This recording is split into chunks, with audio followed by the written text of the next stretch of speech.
bem-vindos às Quatro Conversas, o podcast que vos ajuda a tomar as rédeas da vossa vida. Eu sou a Nélia Marcos. Olá, eu sou a Marta Val. Hola, yo soy Pilar Villanueva. Olá, eu sou a Dulce Flor e hoje estamos aqui, tal como tínhamos prometido, porque numa outra conversa mergulhámos e a conversa foi sobre a inteligência emocional e agora viemos aqui falar sobre a inteligência emocional nas empresas, nos locais de trabalho. Basicamente, vamos desenvolver aqui dois pilares nesta conversa. O primeiro tem que ver com a influência da inteligência emocional na produtividade das empresas e depois um segundo pilar que acaba por ser um bocadinho está-me a falhar. Estratégia, não é? Uma estratégia. Como é que as entidades empregadoras devem desenhar a estratégia para que os seus colaboradores e também as lideranças tenham melhor inteligência emocional? Não sei o que é que vocês querem falar sobre este tema, aliás eu sei, mas proponho agora aqui, vamos abrir o debate e mergulhar aqui um bocadinho sobre isto, quão importante é nas empresas a capacidade académica e as capacidades técnicas versus a inteligência emocional. Isto conta hoje em dia quando está a ser feito um recrutamento ou não? O que é que vocês acham? Oye, eu acho que, e nós já falamos disso a semana passada, normalmente as persoas son contratadas pelo CV, pelo currículum vitae, e o currículum non fala da inteligencia emocional, ou non habitualmente no noso currículum nos estamos a escribir lo que fixemos, lo que estudamos, todo lo que conseguimos, mas son non falamos tanto da nosa inteligencia emocional, sino das nosas capacidades técnicas, tal vez, ¿no? E do noso suceso. Con lo cual é algo que acostuma a ficar un bocadiño de lado. Nelia, que ten moita máis experiencia en asuntos de consultoría de recursos humanos, pode reafirmar. Sem dúvida, é verdade, é o que estás a dizer. No currículo, o currículo é um descritivo de competências, não é? Das competências que tu vais ganhando, dos cursos que tiraste, mas de todo tu consegues ler uma pessoa pela inteligência emocional que tem ou não, o relacionamento interpessoal, a forma como gera conflitos, a forma como reage perante uma reclamação de um cliente, por exemplo, tudo isso tu não consegues ler num currículo. Sim. Mas se nós e efectivamente existen moitos estudos de diversas universidades e diversas empresas de consultoría que falan que o cuidado con a inteligencia, ter cuidado con a inteligencia emocional, fomentar a inteligencia emocional dentro das organizações ajuda ao aumento da productividade dos seus colaboradores. Por que acham que pode ser isso? Eu acho que tem tudo a ver com a forma em que tu olhas, com a forma que tu estás dentro da empresa, como é que tu olhas para o negócio da empresa, não é? A inteligência emocional também está muito ligada com a responsabilidade, com tu dares as ferramentas, não é? Mas depois deixas na pessoa que está a desenvolver a função a responsabilidade também de ter iniciativa, de poder ela própria desenvolver e criar, não é? Sendo que, obviamente, cada vez mais as empresas estão viradas para isso. Mas eu queria também falar sobre a questão do currículo, porque cada vez mais, não sei se sentem isso também, na parte das entrevistas já existe uma quantidade de perguntas durante a entrevista que vai para além daquilo que a pessoa... São as competências académicas e operacionais, certo?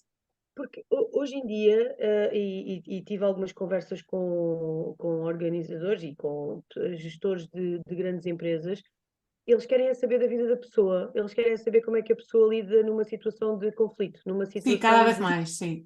De stress. Ou seja, cada vez mais as entrevistas e o recrutamento está muito baseado no comportamento. Como é que tu reages se isto acontecer? Então, e se estivermos a chegar à hora de sair e de repente tens ainda as tarefas todas para desenvolver, como é que fazes? Então, e se as pessoas chegarem... E eu lembro-me que uma das perguntas que eu fiz, já logo no início, à minha primeira assistente, que ainda hoje está comigo, que é a Ana, foi: como é que tu reages se de repente 5 ou 6 pessoas te vierem pedir uma coisa para agora? Porque a verdade é que os agentes, nós agentes, temos muito essa questão, não é? Queremos tudo no momento. Olha, ajuda-me, dá-me um documento, olha, preciso que me envies isto, olha, tenho aquele contrato, olha, manda-me um documento. És Como só é, tu. Sério? como A é que tu, sério? És só tu. se de repente tiveres estas solicitações todas? E gostei muito da resposta. A resposta foi: vou olhar para as prioridades e atender pelo grau de prioridade com calma. Não saio enquanto não acabar de fazer o que tenho a fazer, mas também as pessoas têm que perceber que eu tenho que olhar para as prioridades e dar prioridade àquilo que realmente é mais importante. Ou Portanto, eu acho seja, não é olhar para a urgência, mas sim para a importância. que sim, Eu não é acho o que é o que é. sim, eu acho que a inteligência emocional tem aqui duas vertentes, não é? Duas perspectivas que são muito importantes, que é o impacto que tem na imagem da empresa para fora, não é? Para o cliente final, para o consumidor final, e o impacto que tem na produtividade e na eficiência dos resultados para dentro. Não é? Por um lado, internamente, porque se as pessoas tiverem inteligência emocional, estão focadas naquilo que devem estar a fazer, em vez de estarem a gastar energia em conflitos, conversas de corredor, diz que disse, e muitas vezes em situações que não levam a lado nenhum, não é? E todos já passamos por essas situações. Por outro lado, a nível de serviço ao cliente, cada vez mais as empresas têm uma preocupação, principalmente quem lida com o consumidor final, nas relações, a fortalecer as relações, né? Nós hoje sabemos que o cliente se fideliza pela relação, pela empatia que cria com a empresa, com a pessoa, normalmente. Portanto, até aqui a inteligência emocional é determinante na fidelização do cliente para a empresa. Portanto, quer para dentro, quer para fora, esta skill, esta soft skill, como se chama, acaba por ter um impacto determinante nos resultados. Sí, Sim, mas tamén, e cuidado, que tamén deberíamos, há moitas persoas que tal vez non traballan para un cliente final externo, que moitas veces o cliente do teu traballo é un cliente interno, porque pode Claro, ser outro há sempre um departamento, tú cliente, podes sim, ser... sim. Às vezes até o cliente de um departamento é o outro, não é? claro, O cliente claro. do departamento de marketing pode ser o comercial, por exemplo. Claro. Portanto, o cliente não tem que ser necessariamente externo, claro que sim. Eu acho que é importante também mergulharmos um bocadinho antes. Nós já estamos a falar do colaborador que já foi admitido, não é? E se calhar é muito importante também ver o pré-admissão. Como é que, quando nós estamos a fazer o recrutamento e quando as entidades empregadoras estão a fazer o recrutamento, e se calhar conversarmos um bocadinho sobre como é que nós podemos checar e perceber que tipo de pessoa que temos ali. A Marta falou ainda há bocado em perguntas que são importantes para percebermos como é que a pessoa lida com determinadas emoções, como é que partilha, como é que é empático, como é que resolve situações de stress, etc. Pronto. Mas há uma ferramenta que eu gostava muito de falar, porque acho que é muito importante, nomeadamente porque nós a utilizamos muito, que tem que ver com o track record, não é? Portanto, ir perceber e como é que as pessoas reagiram noutras situações. E isso pode ser muito indicador do tipo de pessoa que temos à nossa frente. E eu recordo-me quando estive a fazer o último recrutamento e mergulhei a sério nesta questão do career visioning, não é? Deste processo de recrutamento que nós temos na KW, e uma das coisas que eu achei muito interessante foi o track record e fazer perguntas do género: sim, o que é que gostou mais no último emprego que teve? E o que é que gostou menos? E a pessoa de quem gostava mais, que características é que tinha? E a pessoa de quem gostava menos, que características é que tinha? E de repente, a resposta que nos dão identifica muitas vezes um padrão do tipo de pessoa que é, se é uma pessoa com muita inteligência emocional ou não. Eu não sei se vocês concordam com isto ou não, mas para mim foi assim tipo um grande foi tipo uma clarividência. Claro, se eu tenho aqui uma pessoa que diz sempre mal dos colegas ou das lideranças, ou nunca assume a culpa, nunca foi dela, exatamente, sempre vítima, de repente nós temos ali um padrão e é um red alert, não é? Não sei o que é que vocês acham sobre o tema, mas... por acontecer também. Claro, e até mesmo experiências pessoais, não só profissionais. Qual foi a situação que já teve mais difícil na sua vida? Como é que lidou com isso? Qual situação de conflito é que já teve, não é? Até pode ser com o marido, com o familiar, com o primo, as experiências da vida, ao fim e ao cabo, acabam sempre por ser um bom indicador de como é que a pessoa depois também reage no contexto profissional. E normalmente também tem uma vantagem, porque quando estamos a falar de uma situação que já passou, então temos mais hipótese da pessoa ser mais verdadeira, não é? E de descrever o que é que aconteceu. Quando fazemos a pergunta ao contrário, que é, então se lhe acontecer isto assim, assim, ou se tiver um conflito com um colega, como é que reage normalmente? A pessoa tem tendência a construir uma resposta. Exatamente. Sim, sim. E nós podemos sempre verificar e fazer telefonemas a antigos colegas ou líderes que essa pessoa teve, e perceber, porque nós é que pedimos o track record é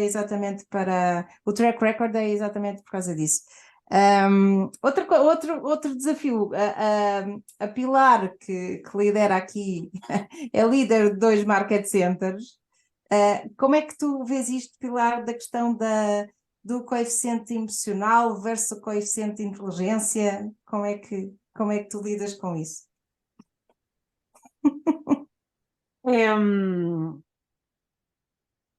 O que vocês estaban a dizer é completamente verdad. Quiero decir,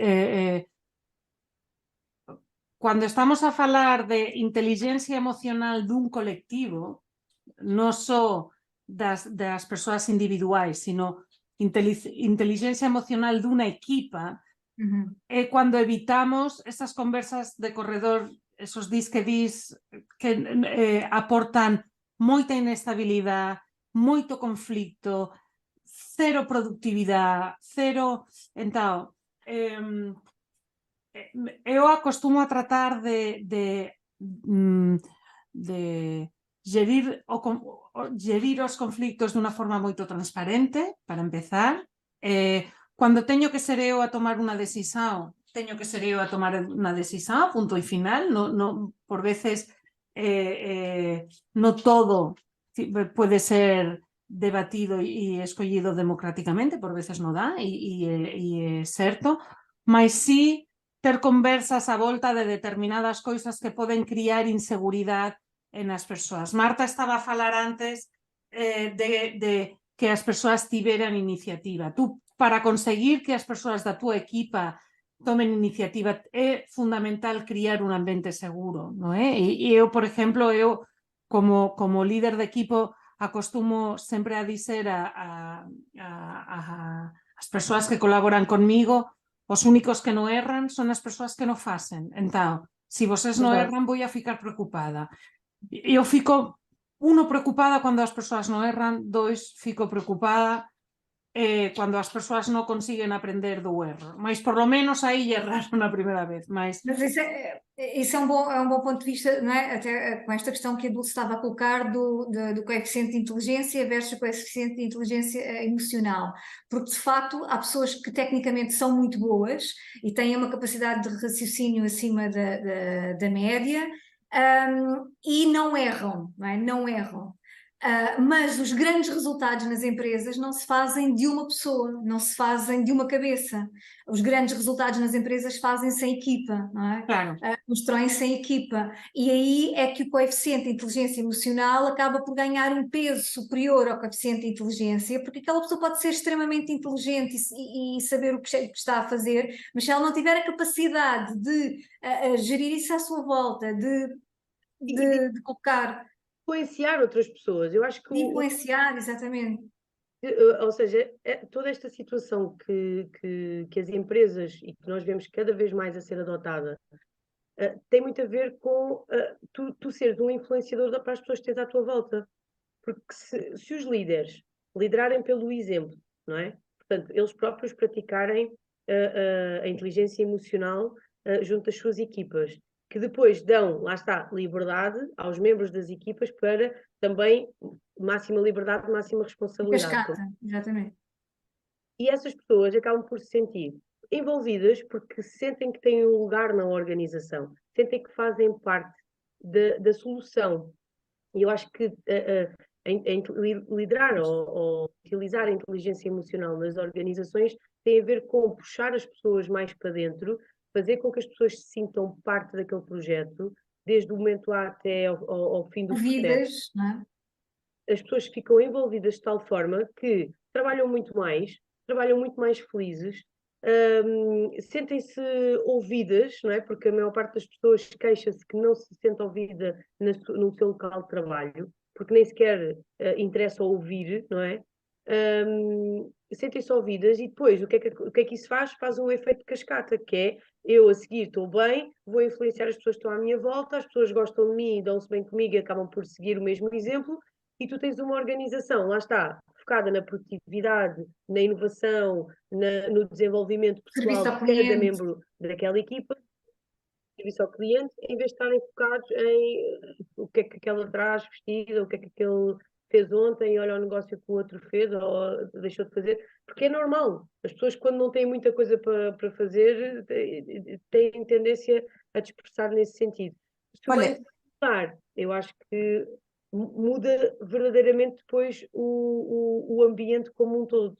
Sim, e tu focaste aí um aspecto que é muito importante, que é o efeito cascata, ou seja, a inteligência emocional tem que começar nas lideranças, a inteligência Claro. emocional tem que começar por cima, para já pela questão da a inteligência emocional também te ajuda a ter mais clareza e perceberes quando é que deves pôr mais emoção e quando é que deves pôr mais lógica na tomada de decisões, não é? E às vezes decisões estratégicas, nem sempre a emoção é uma boa aliada, às vezes tens que pôr mais lógica. Que isso acontece? Porque as lideranças que utilizam a inteligência emocional para liderar as suas equipas querem conhecer as suas equipas, querem conhecer as pessoas com quem estão, querem saber mais, não olham para as pessoas só como um número ou como alguém que tem que desempenhar aquela função e pronto. Quem utiliza a inteligência emocional quer conhecer mais a fundo as suas pessoas. Ao conhecer mais a fundo, o que é que vai acontecer? Claro. mais ligação. Olhem, eu aproveito aqui para dar uma dica e utilizando aqui a minha formação enquanto arquiteta, de um estudo que li há um tempo sobre isso e que dizia, pronto, estes escritórios agora que se usam, não é? Tudo é open space, as pessoas não têm um lugar fixo, há muita mobilidade, cada um tem o seu portátil, chega lá e se a atenção te quer, e portanto estes espaços muito clean, muito criativos, muito supostamente que promovem muita comunicação entre as pessoas, todos nós podemos comunicar por intranet e falar uns com os outros e De tudo mais. grupos internos. De grupos portanto, supostamente isto é um ambiente muito clean, excelente para trabalhar. O que é que acontece e o que é que há estudos já que provam isso? As pessoas sentem-se frenéticas no meio daquela energia toda e daquela instabilidade. Tudo aquilo aparentemente é fantástico, ótimo, mas na realidade as pessoas precisam de estar mais ligadas ao espaço, precisam de ter o seu lugar, precisam de criar relação entre as pessoas. Então, o estudo diz-nos que a maior parte das pessoas, quando é questionada individualmente e num ambiente seguro, acaba por dizer que sente falta de relações próximas, falta de uma comunicação aberta, falta de mais empatia. Portanto, há que ter cuidado com estes paradigmas e com estas modas do agora vamos todos trabalhar aqui em open space, ninguém tem um espaço definido, etc., porque isto vai acabar por mais à frente ter grandes repercussões na produtividade, portanto, na eficiência e na eficácia dos colaboradores. Não sei se vocês já tinham ouvido falar disto ou não. Excelente. Trabalho, Dulce, a maior parte das empresas que defendeu o teletrabalho nos últimos 2 anos estão a reverter a situação agora. Porque isso não, a questão é que não tem, os resultados não são imediatos. E tu, quando tens as pessoas todas em teletrabalho ou muito tempo em teletrabalho, tu não consegues ter relação, tu não consegues sentir a pessoa, tu não sabes se a pessoa A está. cultura organizacional ressente-se muito com o trabalho à distância. Então, a maior parte das empresas que começaram por isto agora é fantástico porque temos menos custos operacionais, pagamos menos luz, não gastamos tanto papel higiênico, queremos as pessoas todas, cada um em sua casa, estão agora para trás nesse aspecto, porque estão a perder a sensibilidade da equipa e isso depois nota-se também na produtividade. Aquele sentimento de tribo, não é? Perde-se aquele sentimento de tribo, aquela cola, que é exatamente a cultura organizacional de uma empresa. Porque a própria pessoa que está em teletrabalho também deixou de se sentir parte, porque está lá, Pertence. desenvolve funções, está feito. Eu não me ouvem, eu não ouço, não me veem. Se eu estiver bem, estou, se eu estiver mal, estou, ninguém sabe. Portanto, tudo isso tem muita influência na produtividade de cada pessoa. Eu acho que as pessoas, para serem produtivas, para fazerem, sem terem que alguém tenha que dizer, olha, tens isto para fazer, ou tens que fazer assim, a própria pessoa ter essa iniciativa. Para isso acontecer, as pessoas têm que gostar daquilo que fazem, mas acima disso sentirem que realmente têm um lugar muito válido. Fazem parte de um todo, não é? Fazem parte de um todo. Olha, Tem que estar num ambiente onde, não é, onde exista energia, não é, onde flua uma energia positiva, uma energia de... un ambiente positivo de traballo, claro. Sem dúvida. E se aínda as persoas que nos están a ouvir ou ver non estaban convencidas, non axan que tamén actualmente estamos en tempos super cambiantes, os mercados son cambiantes, as empresas tienen que reagir de unha forma brutal ás tendencias que de un día para outro todo muda. Cuando tú traballas unha organización con inteligencia emocional, donde fomentas un ambiente positivo como estaba a falar Nelia, un ambiente seguro, tamén as persoas adáptanse moito mellor ás mudanzas, porque há moitos menos medos, há moitas menos resistencias, porque acreditan moito máis que están en boas maus, non é? Sentem-se mais Sentem seguras, máis confortáveis. Aham. Olha, e eu agora vou aqui lançar um desafio, que é, vocês acham, dos dois géneros, masculino e feminino, quem é que tem mais inteligência emocional? O que é que vocês acham? O que é que vos parece? Eu tenho uma opinião, mas... À partida, as pessoas vão achar que é mulher, não é? Eu acho, porque desenvolve, pelas suas características naturais, desenvolve, já falamos mais, gostamos de saber mais, gostamos de desenvolver, não é? Portanto, criar um todo. Mas eu acho que, na verdade, a inteligência emocional trabalha-se, não é? E desenvolve-se. Portanto, eu aí diria que acho que tem que Ela ser por ela. Sim, eu também tenho essa opinião. Aliás, acho que a riqueza do ambiente emocionalmente inteligente vem exatamente da complementaridade que existe entre os dois, porque como a Marta dizia, as mulheres normalmente têm mais facilidade em criar aqueles laços mais fortes, mais próximos, as relações interpessoais, até algum sentimento quase maternalista, muitas vezes, de saber como é que tu estás, não é só os números, mas é como é que tu estás, como é que está a família, como é que estão os filhos. Mas os homens depois têm uma coisa espetacular, que é aquela capacidade de relativizar as situações, não dão importância a coisas que não têm importância, são muito mais descontraídos, acabam por ter, lidam muito bem com a pressão, muito orientados para os resultados, portanto puxam a carroça, têm uma capacidade motora espetacular, portanto acho que as coisas se complementam bem quando existem os dois lados da moeda. Sim, é verdade, sim, os pontos fracos e os pontos fortes acabam por equilibrar imenso, sim, tanto uns como outros. Diz, Oye, Pilar. mas então ya estamos convencidos que temos que fomentar organizações con inteligencia emocional e então nós Nós viemos aqui para convencer a malta. Agora não sabemos qual é o resultado. Temos falado que é fundamental, non sei cual de vocês falou que é fundamental que sexan as propias lideranzas as primeiras a ser propositadamente inteligentes emocional e a tratar de fomentar e crecer e alimentar a inteligencia emocional persoal para depois transmitir ao resto da equipa. Mas, aparte de esa lideranza, que non liderazgo, lideranza pelo exemplo, que máis cosas axan que poden ser feitas en organizacións para fomentar e criar esta cultura de inteligencia emocional? Olha, eu posso dizer uma, Nélia, no instante. Claro, pronto, sim, vou claro, dizer sim. rapidamente. Eu acho que as empresas investem imenso dinheiro e tempo dos seus colaboradores em formações sempre num âmbito muito operacional, não é? A formação, como é que se trabalha o Excel, como é que, estou a dar um exemplo muito básico, não é? Mas a verdade é que isso acontece e na realidade eu acho que as empresas deviam começar por acrescentar valor, conseguindo estimular mais e educar emocionalmente os seus colaboradores. Por exemplo, eu acho que isso podia acontecer. Se calhar gastavam menos dinheiro e e perdiam menos tempo e investiam tempo e dinheiro noutras situações Ou seja, desenvolver a inteligência emocional. estás a falar em investir mais no desenvolvimento pessoal, ou seja, a pessoa de conhecer-se cada vez melhor a si, Sim, saber para gerir-se a conhecer as si suas próprio e a emoções. relação com os outros. Sim, sim, saber gerir-se a si próprio e a relação com os outros. E isso não é fácil, não acordamos de manhã e agora sou muito racional, consigo controlar as minhas emoções, não me irrito com ninguém, compreendo perfeitamente todos e estou sempre cool.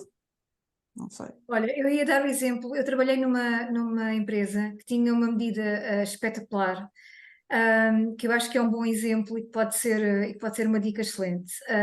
Então, eu já não me recordo bem se era uma vez por semestre, eu acho que era uma vez por semestre. Sei que era uma ou duas vezes por ano.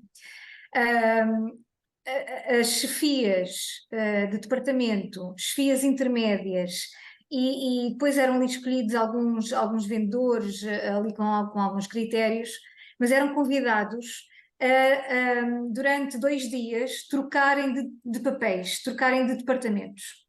Então, o que é que Sim. acontece normalmente nos departamentos, não é? Nas empresas? Imagina, o financeiro reclama que o comercial quer é vender e que muitas vezes abdica da margem e que muitas vezes baixa a comissão e que muitas vezes não esquece de pôr a fatura e não insiste com o cliente para pagar, por aí fora. O comercial reclama do marketing porque devia estar a fazer mais publicidade e devia estar a facilitar a vida do comercial e por aí fora. E às vezes nós não temos noção do impacto que as nossas ações geram no trabalho da outra pessoa e do outro departamento. Então esta medida, ao fim e ao cabo, tinha como objetivo, vai lá calçar os sapatos do teu colega, vai lá durante 2 dias atender o telefone aos teus colegas internos e atender o telefone também aos clientes, vai lá fazer faturas, vai lá conseguir fechar um balancete sem tu teres os dados do comercial, vai lá fazer o teu trabalho sem teres a outra parte. E isto provocava em nós realmente um sentimento de epá, não tinha percebido disto. Epá, realmente. Então, nós tínhamos depois a capacidade de, quando alguém nos dizia alguma coisa de outro departamento, ou que nos pedia, ou que tínhamos Já a estavas capacidade, sensível. já estávamos sensíveis à situação, já percebíamos o impacto, por exemplo, o impacto de eu não enviar, imagina, a folha de quilómetros atempadamente para o financeiro. Não é? Pá, é comercial, não sei o quê, anda a 200 a hora, qual é a diferença que faz enviar hoje de manhã ou amanhã à tarde? Mas é uma bola de neve. Para a outra pessoa do outro lado tem um impacto brutal, porque não pode fechar as coisas. É uma medida que, sim, desenvolvia a nossa inteligência emocional, porque nos ajudava a criar empatia pelo papel dos outros colegas e ajudava-nos muitas vezes a perceber o impacto que nós temos nas ações dos outros. Porque muitas vezes os conflitos vêm de eu só estar a olhar para o meu papel, para a minha função, a exigir que os outros me sirvam, mas não ter a noção do impacto. Isto é uma coisa, Marta. Isso é assim nas organizações e na nossa vida pessoal. Se nós não tivermos uma boa capacidade de nos estarmos sempre a colocar no lugar do outro, vamos ver sempre as coisas apenas de um prisma, não é? Eu, em termos de ações, acho que impulsionar e criar bons momentos de team building também são muito importantes. Ou seja, não às vezes, pá, uma vez por mês, fazer coisas que envolvam as pessoas fora daquele ambiente de trabalho, porque acho que aí é quando as pessoas estão um bocadinho mais descontraídas, se dão a conhecer um bocadinho melhor e depois já se calhar olham para as coisas de outra forma. E, portanto, a questão da formação eu também acho que é muito, muito importante. Portanto, impulsionar que as pessoas cada vez mais criem e desenvolvam o seu eu pessoal.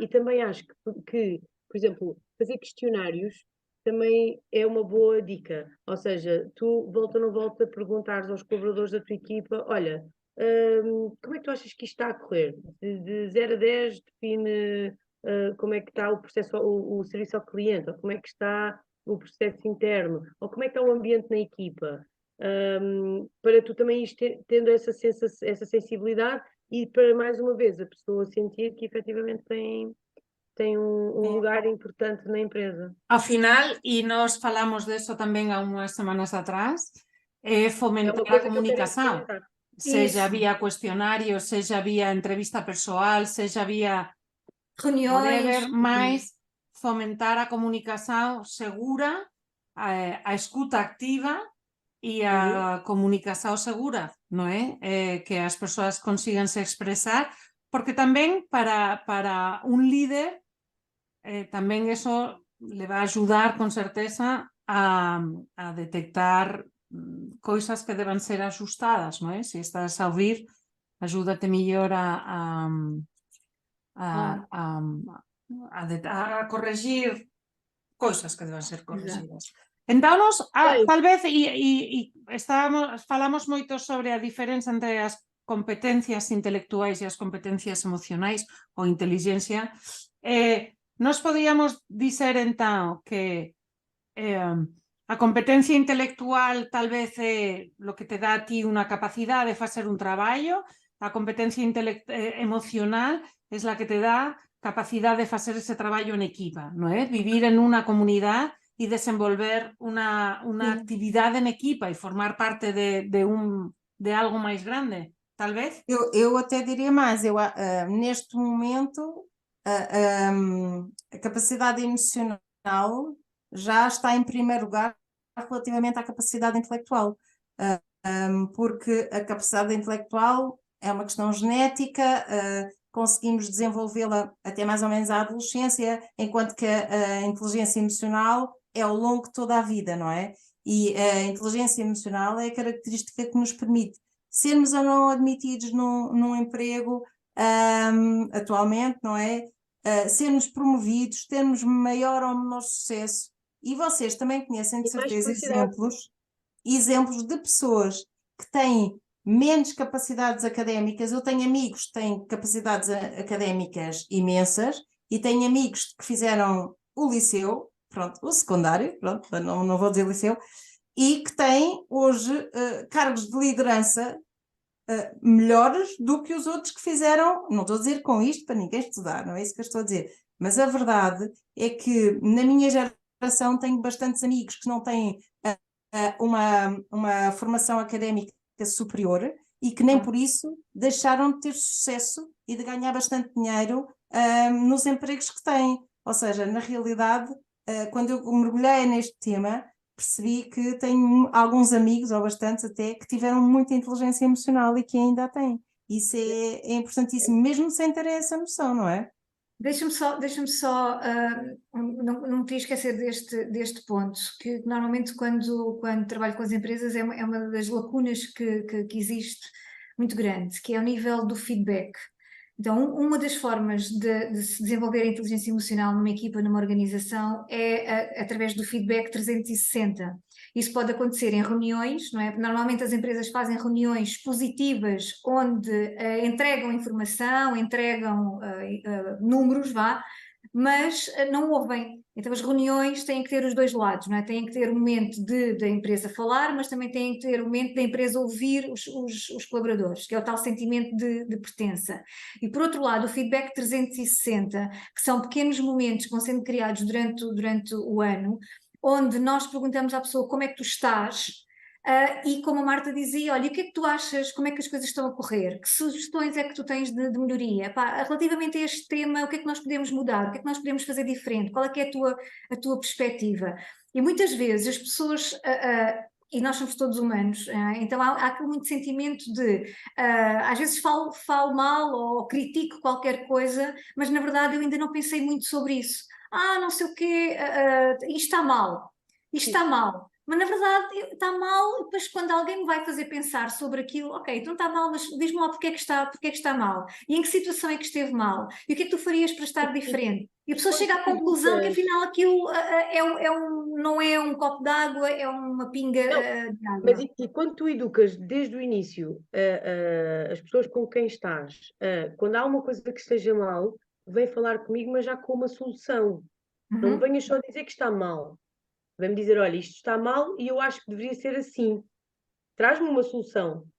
Porque quando as pessoas são obrigadas, às vezes, e isto acontecia noutro trabalho que eu tive, foi há pouco tempo, antes de começar no imobiliário, acontecia imenso isso, porque havia muita conversa de corredor.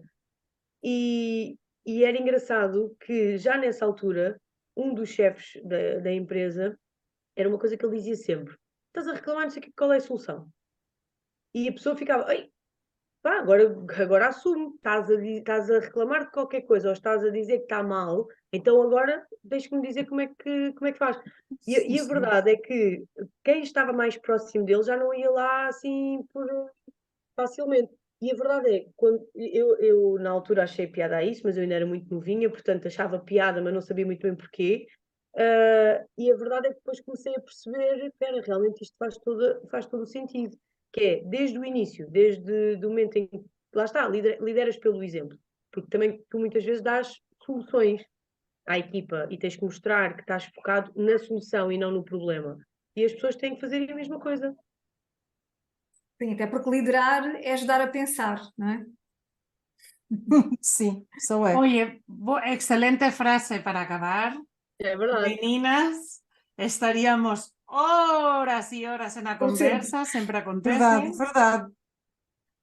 Então, Ora, para as persoas que están ao outro lado, se gostaron, se isto fez sentido para vocês, façan comentarios, sugestões nas nosas redes sociais, nas plataformas de podcast, Spotify, YouTube, temos feedback.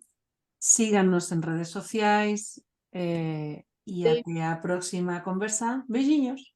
Até para a semana! Tchau, beijinho, até para a semana. Tchau. Tchau. Beijinhos.